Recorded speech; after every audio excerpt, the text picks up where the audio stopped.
Imagine a clearing. The air is thick, heavy with the scent of damp earth and tension. On one side, a creature of pure, unadulterated power. A silverback gorilla, muscles coiled like immense springs, its dark eyes holding a deep, ancient intelligence. On the other side, a crowd. 100 men. Not soldiers, not trained fighters, but a collection of ordinary people. Teachers, office workers, mechanics. This is the scenario that has captivated the internet, a question debated in gyms, pubs, and forums across the globe. Who wins? It's more than a simple question of strength. It's a primal query that pits our modern sense of self against the raw, untamed force of nature.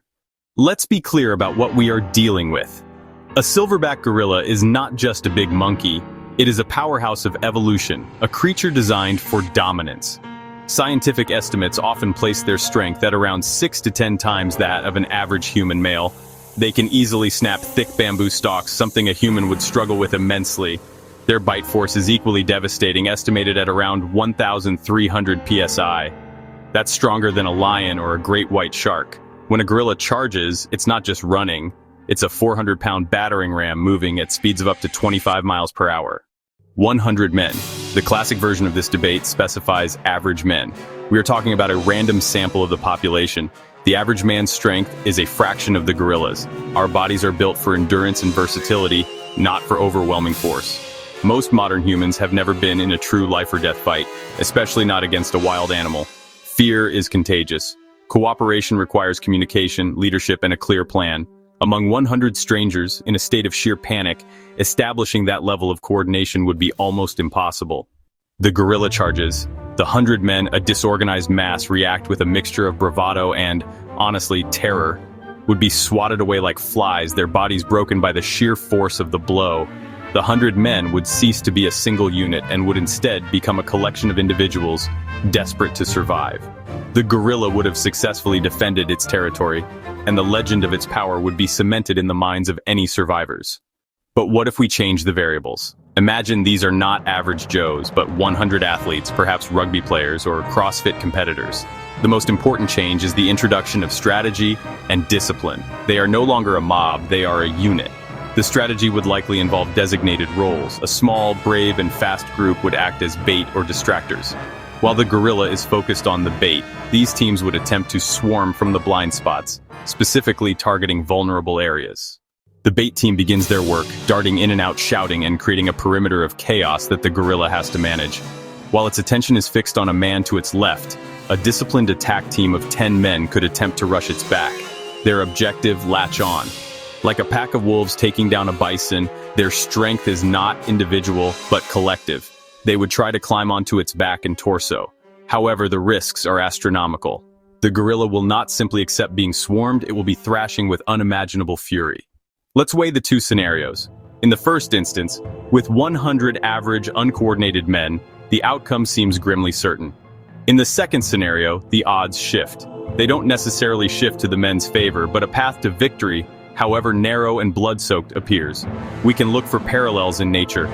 A pack of hyenas, though individually much weaker, can bring down a lion through relentless, coordinated attacks.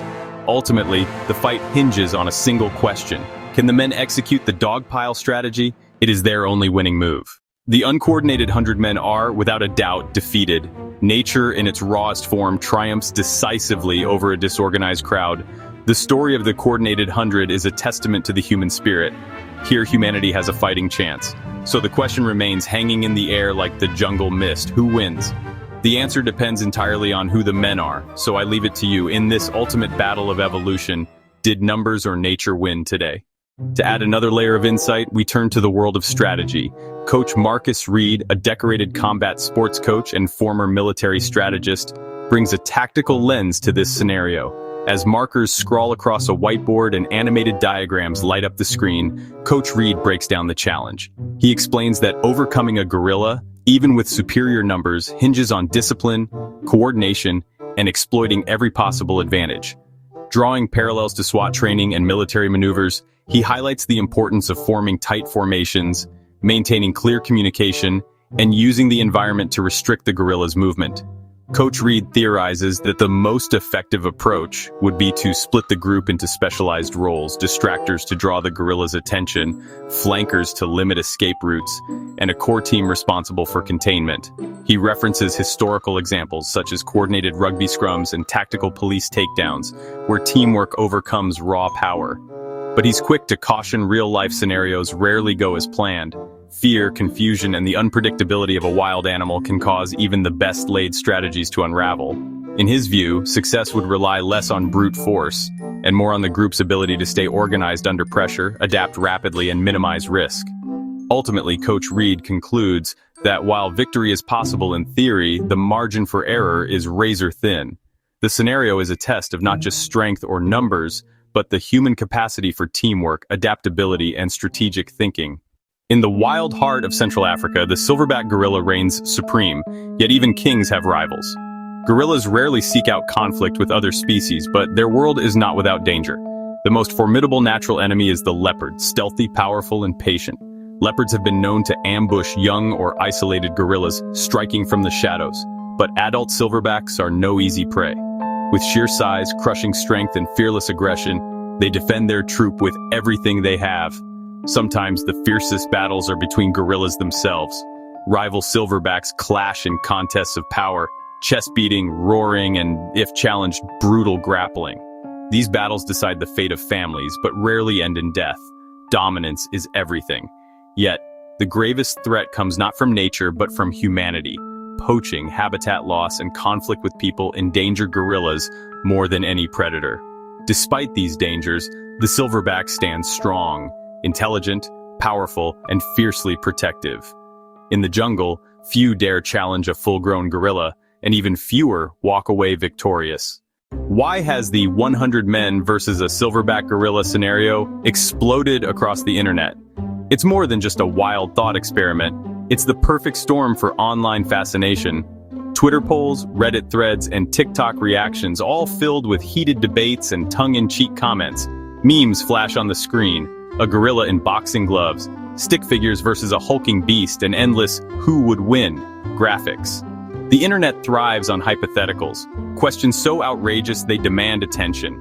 These debates let people flex their imagination, argue with strangers, and craft the next viral joke. Add in meme culture, and suddenly, everyone's got a hot take, a clever edit, or a hilarious parody video. Social media supercharges this phenomenon. One viral post can spark thousands of replies and spin-off memes within hours. Influencers weigh in, comedians riff on the concept, and soon, the 100 men versus gorilla question is everywhere, fuel for endless creativity and debate. The scenario becomes a shared language, a digital inside joke that brings people together, even as they argue fiercely about who would win. In the end, it's not just about the fight. It's about the fun of imagining the impossible, the thrill of picking sides, and the joy of watching the internet do what it does best: turn a simple question into a worldwide spectacle. It started as a simple question: could 100 average people take down a gorilla? But soon the internet did what it does best, turning a wild hypothetical into a full-blown viral sensation. From Twitter threads to TikTok duets, the 1 versus 100 meme exploded across social media. Everyone had an opinion and everyone wanted to join the debate. Memes, reaction videos, and even mock strategy guides popped up everywhere, each funnier and more creative than the last. But what made this meme so irresistible? It's the perfect blend of absurdity and imagination. A scenario just outlandish enough to spark endless arguments, wild theories, and hilarious hot takes. People love debating impossible hypotheticals, and even strangers in comment sections bonded over their wildest strategies and favorite memes. In a world where the internet often divides, so next time you see the 1 versus 100 meme pop up on your feed, remember, you're not just witnessing a viral trend. You're part of a global, ever-evolving conversation that shows just how much fun the internet can be. So who do you think would win in this battle? Let us know in the comments below. Do you think it would be the uncoordinated group of average men, the tactically coordinated group of strongmen, or the gorilla? It's 1 versus 100. Who would win? Don't forget to like, subscribe, and turn on notifications for more videos like this one.